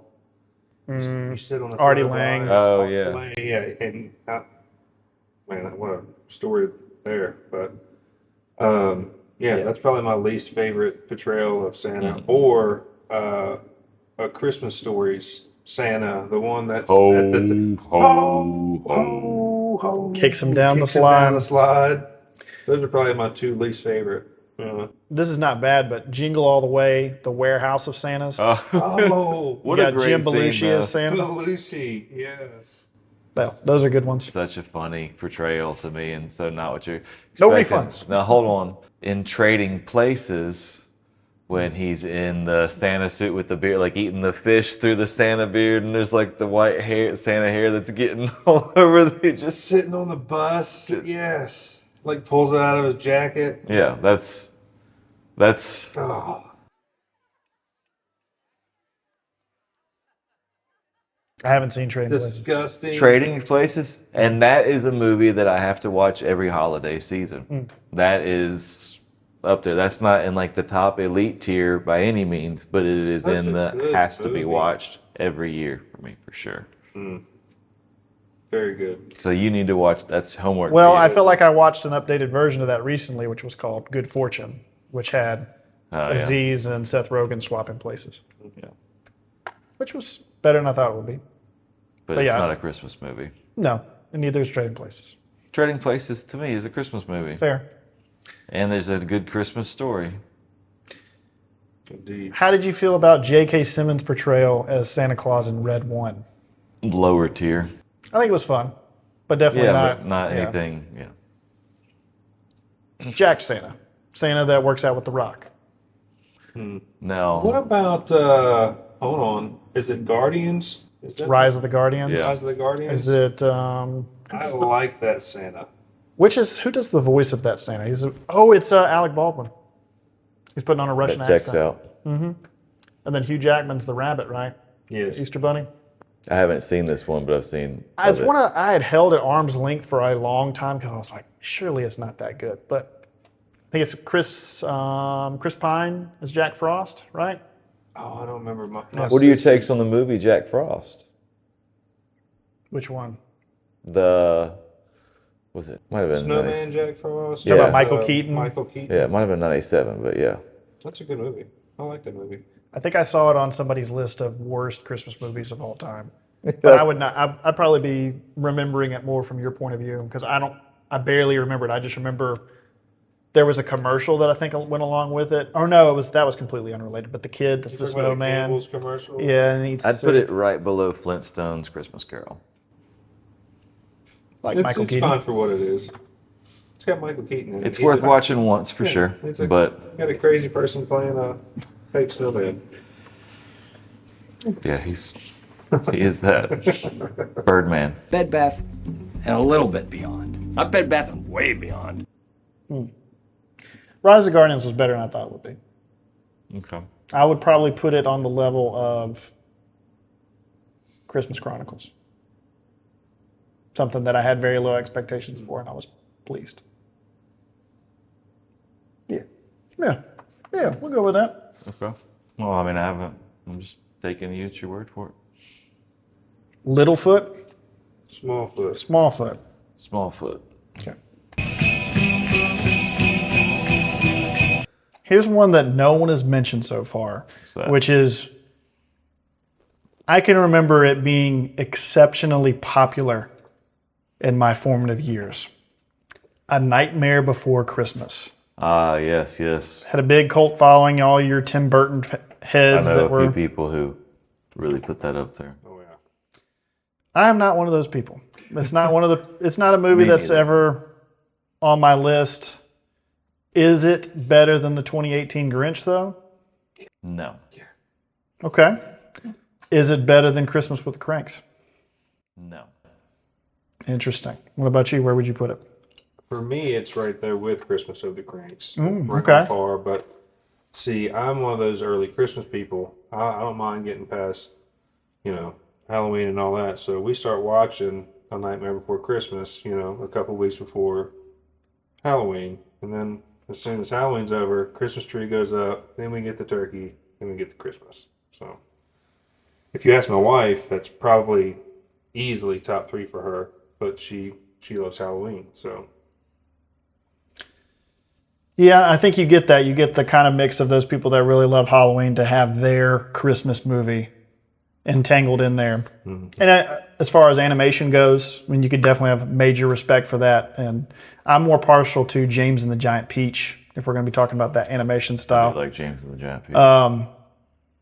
But yeah, it's not high up on my list. If I don't watch it, I don't feel like I'm going to miss out. It'll probably be something that I show the kids at least once to say, here is something that you need to have knowledge about, because it'll be referenced in pop culture probably forever, as long as our generation is still alive. Because you can reference back. Okay. You know, I think they consider Edward Scissorhands a Christmas movie if we're going on kind of a creepy vein. I mean, Of Tim Burton movies. Yeah, well, yeah, Tim Burton too. You're right there, so. Well, I'd put that below Grinch 2018. Yeah, that's I'm the not new low of the low. And I'll go ahead and do my, which is big reveal, we'll say, for the podcast. The Nightmare Before Christmas is the worst Christmas movie of all time in my book. The worst of all time? Yeah. I don't know if I could go so far to say it's the worst, but it's definitely one that I understand its place. I know why people enjoy it. Kind of like A Christmas Story. I know Where's Edward Scissorhands, above or below that? Below. Okay. Below for sure. And I like Tim Burton. I mean, I talk about 1989 Batman is my favorite Batman movie. So Also very creepy. He is very capable of producing Not a a product. Christmas movie. I would say James and the Giant Peach might be one of his best movies, period, now that I think about it. Yeah, I would say so for sure. Especially for the time. Mm-hmm. Yeah. Really fun story, beautiful animation. The scariest thing was the rhino. But still creepy as hell Yeah. if you really think about it all, Yeah. or if you're just watching it. I might have to rewatch that now. It's been a while. That's a good one. Fair enough. On IMDb's list, they had Gremlins. I have not seen Gremlins. So Gremlins is one of mine. That is one of my top tier ones that I have not yet put out there. But it is every year you got to watch Gremlins because there's a lot of lessons to learn. A lot of stuff that is blatant truths. You just got to see it right there and be like, "Yep, I need to take this for what it is." Hadn't seen it. I can't comment. Don't eat after midnight. You know. Are you turning into a monster? But it was so cute. But I think that's good, and that's just fun. You know, that is just fun. That movie's just fun. Yeah, it's just a fun movie. Not so much the sequels. Very, very few sequels get it right, we'll say.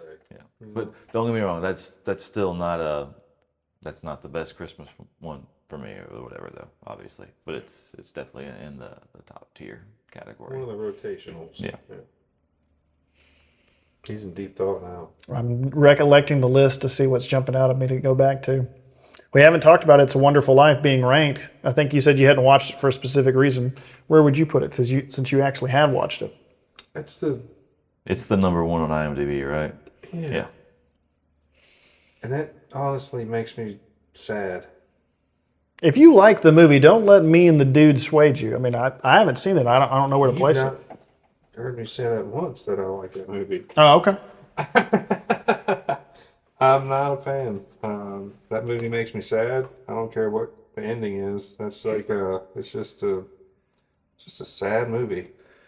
So let me interject on that note of sad movies that is relevant to this. A movie that's not necessarily a Christmas movie, but I seem to watch it every year between Christmas and New Year's, is Citizen Kane.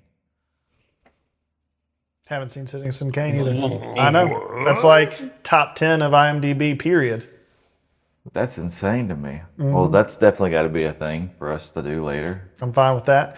On the subject of It's a Wonderful Life, I know that a more modern version of that, which they've done several, is Family Man with Nicolas Cage. Oh, yeah. That I have seen. Big fan. And I really enjoyed. As far as a modern take. I enjoyed Nick Cage, and just, he could be a janitor or whatever. Well, I'd say as a Christmas movie, it's not too high on my list. It's definitely above like a Jack Frost, for instance. Yeah. But it's nowhere near a every year type thing at all. But it's watch it, maybe every decade or so. I would put it above Christmas with the Kranks. Or maybe it's maybe it's a watch as you're old enough to start to understand it, and then watch right as you're entering into like maybe college years, and then watch again after you're like family style and it up, which sounds weird. I don't know if I like that. Watch after you have a family. See how all of your hopes and dreams were squashed. And then I'm sure later on at the stages of life that I haven't yet been at, kind of in there, do that. A movie that I like doing that with that's more recent is This Is 40 with Leslie Mann and Paul Rudd. Watched it in my 20s, watched it recently in my 30s. Hit a little different. I like Spider-Man. That's from the pregnancy one. Why am I not Knocked Up? Yeah, that's from Knocked Up. But I mean, it's them. Not Christmas movies. So I went back and was trying to find a show to rewatch with the kids that I could find enjoyment with, and maybe they would too. And as I was cycling through some different ones, tried the Wonder Years for a second, didn't catch, for them at least. But one that, tying back into your favorite Santa Claus, was Home Improvement, which, what an amazing pilot episode. Had me hooked immediately. Yeah. But one character in there that was the heartthrob of every lady in our age group was Mr. JTT, Mr. Jonathan Taylor Thomas. And he had himself... For Christmas. I'll Be Home for Christmas. I want to say I saw it once, and I can't comment on if it was good or bad. I think it just was. Huh. I would put that movie just barely below Christmas with the Kranks. Really? You enjoyed it that much? I think that's worth watching every few years. It's definitely for the children at the different stages, because I think there's a lot of layers that as you're slowly maturing, you get to unlock different things each time, we'll say. I feel like I'm vaguely remembering it being a very much like a planes, trains, and automobiles type thing to get I'll Be Home for Christmas thing. Well, he's in the Santa suit. There's all kinds of stuff there. It's fun. It's fun. Yeah. Good, clean fun. One that I saw very recently that came out in 2024 was The Best Christmas Pageant Ever, which has got Dallas Jenkins, creator of the Chosen series, and has some interesting characters in that one, but it's following the true story of these kids being of poor, impoverished income, coming into the church's official Christmas pageant, which they don't want to allow these kids to be in because they think they're going to ruin it, and then you watch how it goes from there. And pleasantly surprised with that one too. I would say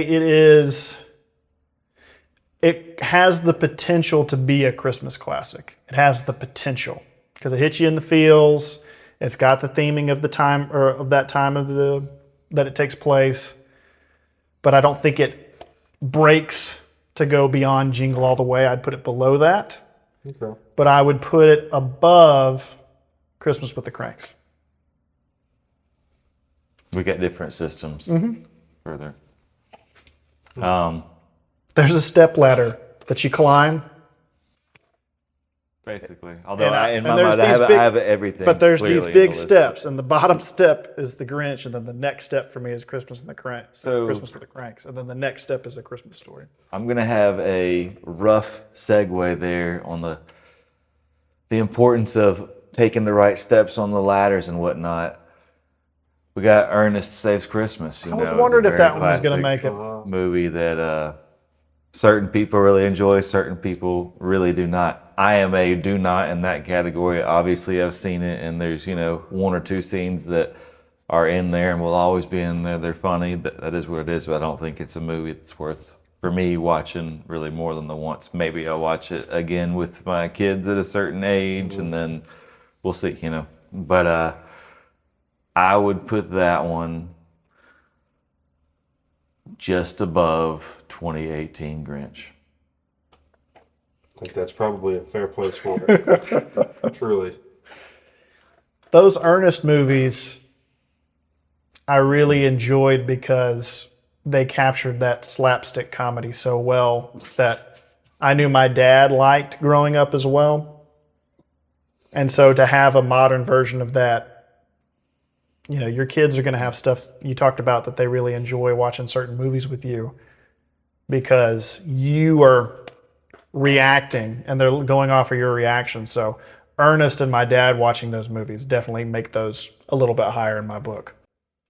I enjoyed watching the behind the scenes stuff of him making all those movies in that character. Because Yeah. those were obviously made for children as you know, as much as they could be. You know, if you're 8 or above, those are okay. But, you know, he'd do a scene and then he'd be sweet talking one of the boomer chicks over here, you know, rubbing on her back and stuff, Right. and then talking to his buddy about, you know, when we get out of here, you bar, blah, you know, I'm not going to down, you know, God rest him, he's gone now, but it was funny seeing him go from, you know, the fun-loving kid character to, yeah, meet me in my trailer here in about 20 minutes or we're done rapping. Yeah. It's hard to stay in character for something like that. Got to find the balance. Well, Christian Bale will tell you that he's going to be in character until the DVD commentary comes out. So. That's Kirk Lazarus. Yeah, Kirk Lazarus. Oh, sorry. Kirk Lazarus. You guys all focused up because this is key. Let me get rolling on you here so we know what's happening. I don't know why I went to Christian Bale. I was thinking about Batman. Which apparently is a Christmas movie. Who knew? I'm very surprised Batman Returns was. Batman Returns. I mean, it was in the top 20. It was on there. Yeah. On IMDb, which is very surprising. I don't say, I mean, Hey, I am right. Shocked. I enjoy that Die Hard was number 3, though. I think it's a little bit of trolling that's got it up to that high. No, I definitely think there was. I think there was a campaign And I think on it's IMDb culture. to It's get culture now. It's a staple of culture for a certain I love percentage. it. Don't get me wrong. It is. I have a kids' Christmas book version of it that I read to my kids. So trust me, I'm there with you. My wife got that for me for Christmas whenever my first was about to be born. That's great. Yeah. I have a clip that's great. of the man himself saying outspokenly that Die Hard is not a Christmas movie. He's in a place now because he doesn't know where he is. I was about to say that video came out after he already had his issues come to light. You guys are just, that's not true. He's perfectly healthy. He is fine. He sat No, there the they're- whole time and smiled. No, he's not okay. He's not been okay for a long time. I know, and he put that out a long time ago. So, He said it wasn't Christmas. So oh, well. I will say I thought you were pointing at me. I was like, what? I will say also we got the Friday After Next. Oh, 3, right? Yeah. Yeah. As another Christmas movie that is probably in some people's Oh, it's so fun. yearly rotation. Merry Christmas! Watch these Friday. Seen? I hadn't seen Friday, next Friday, or Friday after next. No, not that. Oh, no. You missed the dirty bastard Santa Claus that steals them. That's so good. It's a funny portrayal, just like you were just saying. The Santa, it's- very funny, very funny. Those movies hold a very special place in many people's hearts. Did we do 4 Christmases yet? No. All right, so we definitely need to do 4 Christmases then for sure. I think that's a solid watch every year, at least every other year type movie. That's been a surprise for me. I've heard that. You haven't seen that movie? No, I've seen parts Oh. of it, you know, and I've seen I guess I've seen the highlight funny parts, or those are the only parts I can remember. No, so, one, big fan of it. As you know, the guy who plays the pastor in it, me and him have literally been fishing together. He was drunk. And so I have like a special tie-in with that as an actor there. That's awesome. But I gotta know who that is now. then you got to watch the movie. I've seen the movie, but I'm not. He was, we'll say, like a B-list country music star. Unlike the A-list country music star that is also in the movie. Yeah, unlike that one. And then also unlike John Favreau, who is also in the movie, who is in my favorite scene in the entire movie. It's him and his wife, and they're playing the, I'm blanking on the name of the game right now, but it's basically like Password, where it's like you're trying to get the person to say a word, right? It's the most outrageous stuff that they're saying, but they're instantly bam, bam, bam, getting it or whatever. and it's just so perfect. And the entire time he's eating chicken wings and like pulling the meat off the bone, and then just like stopping to blurt out a word real quick or whatever. Who's the wife for him in that one? What's her name? She plays a very good white trash woman. Give me back my baby. Oh, Yeah. What's her name? After she slams the baby in the cabinet door. Well, I'll admit, the first time I watched that movie and every subsequent time, as soon as that happens, I'm like, oh no! Even though I know it's coming, even though I know it's not real, your instinct when you see a baby getting bashed like that, you're just like, oh no, it's. Is it Reese Witherspoon in Four Christmases? Am I remembering it right? Or is that's not the wife of the scene, but that's a different one. Yeah, they were not so good at the game. I've only seen it the one time. Then I've been racking my head the whole time trying to remember these stuff. Like I said, for me, that's a yearly watch for sure. I know. My wife, she liked that movie. That is right above Frosty for me. Oh, okay. John Favreau always having a really, really attractive wife in anything that he does, period. I wouldn't say that. Almost name 3 movies where he doesn't have an attractive spouse. Well, I don't want to say this movie because that's very rude to this actress, but this movie. I don't find her particularly attractive. I got to see who it is. But he's got... But it's probably more her character. Think about the movie Chef. He has Sofia Vergara and Scarlett Johansson both vying for him in that. Well, I mean, Will Ferrell had the same thing, Talking about the other guys, yeah. I thought at first you were literally talking about that. I was like, oh no, that's the other guys. Brooke Shields like, call me. That's a good one. What about Spirited Away? Have y'all seen that? Yeah. I have not seen it. Any good? I don't have that subscription, so I don't know. It's probably maybe just above Flintstone's Christmas Carol. Like, I'm not the big fan, but it's worth a watch. It's worth a one watch. See, I almost would just do the free trial to watch it once and then deactivate it because it's been on there. That and to see Ted Lasso because I've heard good things. But did Ryan Reynolds make it better or worse? Well, my opinion on him has changed over the course of time, but I don't know. I don't think we should go into that. I think that would be negative for the... Do we have any other ones that we want to throw out there? I'm out of Christmas movies. You said maybe one more that we missed. Oh, Charlie Brown Christmas.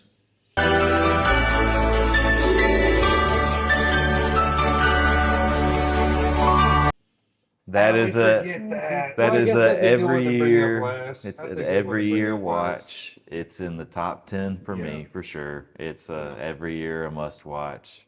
Good, honest, wholesome content with some relative depth to it throughout. If you're paying attention, it's got something for everyone there. I will never watch that movie ever again. It is absolute garbage. Y'all are wrong. I'm just kidding. I was about to be like, no. Cut. It's definitely better than Love Actually. That's for sure. Okay.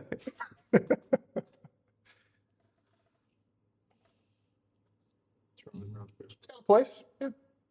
I think it's a I like the Great Pumpkin better. Huh. Mm-hmm. I'd say the Great Pumpkin is a worth watch, but not a every year you have to as a tradition type thing. You Whereas got to think Charlie about Brown Christmas is a every year you have to. It's an oversaturated market. Now, I will say, and I'll include this in the Christmas movies because it's really every year, Thanksgiving or the day after Thanksgiving, I watch Teenage Mutant Ninja Turtles, the original peak 90s propaganda film. And it's not... Live action? Yeah. And it's absolutely better visually than the most recent iteration that's creepy looking that came out. There's a lot that's in the movie there. And like I said, it's peak 90s propaganda on there. It's about pushing pizza, and that's when pizza grew and became a thing. You've got your Pepsi product, this everything, bam, bam, bam. Even when Martial arts. Yeah, when they first get into the Foot Clan's hideout or whatever, you know, you've got your cigarettes. It's Marlboro, you know, that they have. It's every single thing in there. Brand. And they made that movie made money from just the endorsements, from getting all these companies to be like, yeah, this. So it really defined a culture, or what was at least attempting to be pushed subliminally to a culture. And you see the results that have rippled through that. Tangent on that, Wayne's World. Wayne's World. Mike Myers makes fun of that exact thing. Like near the end of that, they got popular and they're doing their little promos or whatever. And he's like, Doritos, yes, delicious. Get your Doritos. He's like, ooh, let's wash that down with a ice cold Pepsi. And he got paid to do every one of those. Exactly. But he was making like soup. You know, it wasn't subliminal for him. He's like, yeah, I'm going to take the money. I'm going to make fun of it. It's going to be a thing. It's going to be a scene everybody remembers. And good stuff. Yeah. Movies have got to be able to get money in order to get made. So I understand it. But yeah, the costumes of those turtles, top notch. Absolutely. And even Jim Henson, right? Yeah, and even Splinter there, you know, that was 3 separate people just doing the face there. You know, that's all puppet going on there. That'd be a cool little short there too, to get that. Because I know they have it behind the scenes of that, I'm sure, but that was all. Big fan. Yeah, I mean, that was fantastic. And as a kid, that was like, yeah, that one freaking turtles. That one in the. You're secretly hoping you can come across some green ooze to roll around in, and you get Mighty Morphin Power Rangers. Oof. The movie. That's immediately where my mind goes to next. Ivan Ooze.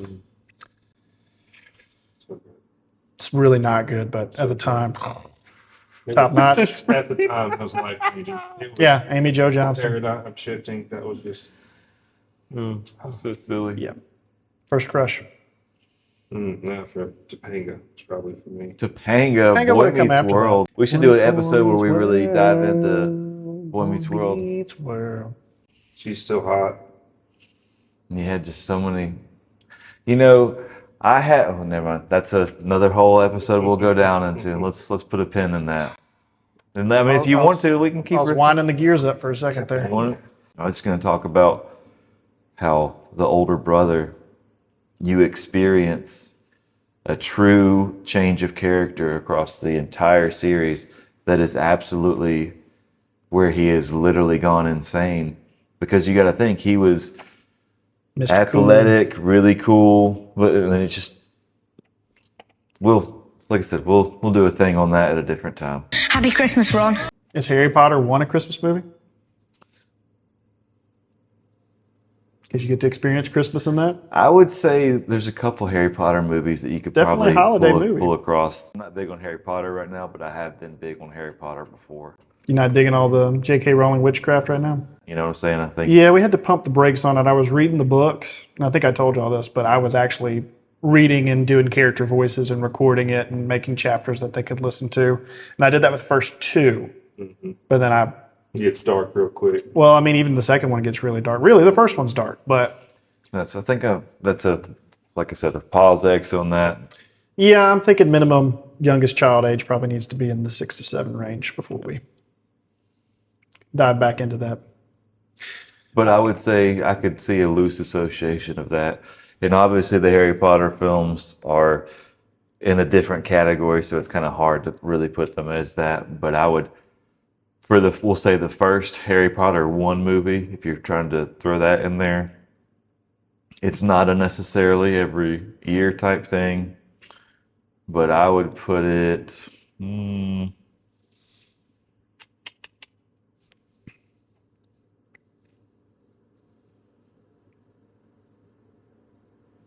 It's an every year thing. No, we'll put it below. Maybe not for below Christmas. Kranks. And this will be my closing thoughts on Christmas movies. The number 1, without question, movie series I have to watch during Christmas time is The Lord of the Rings. Ah, yes. And We can go very deep into that movie series, but I will just say that is something that I absolutely have to watch Maybe every year that'd on be Christmas, and next preferably year. with me padre. Maybe that'd be a next year Dude Bros Rewind. It's going to be Christmas huge. We'll thing. have to rent a theater. It'll be a whole big thing.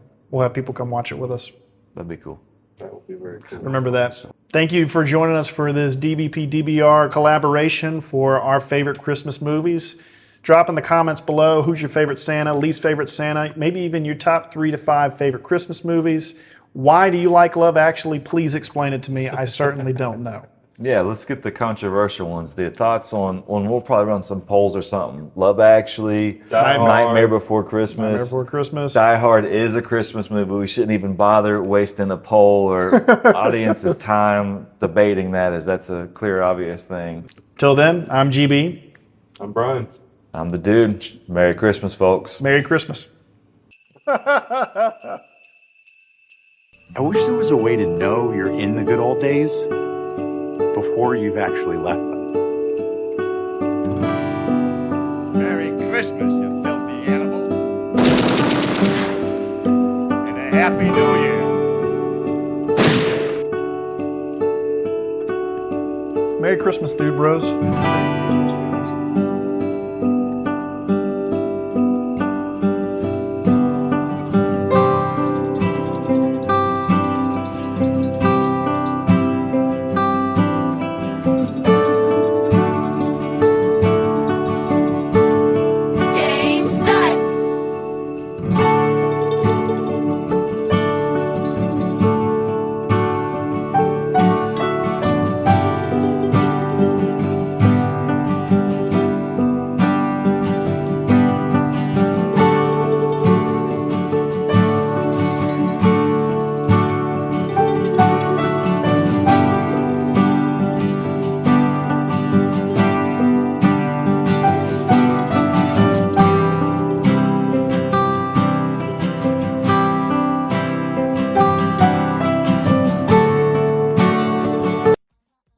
But as far as like rewatching a movie again as an adult, several times over at this point, but the Grinch scene when the little baby's coming in and little baby Grinch gets bumped off because it's bad storm outside and lands out in the bush, and then you see the big Christmas party going inside, right? They're just having fun, just a Christmas party.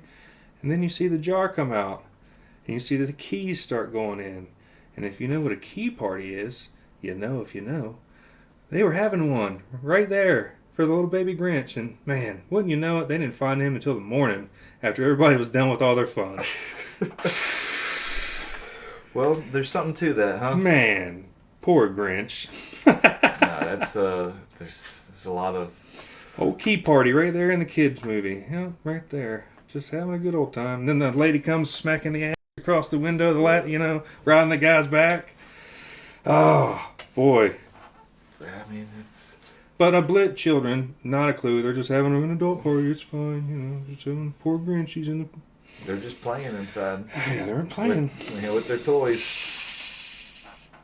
But for example,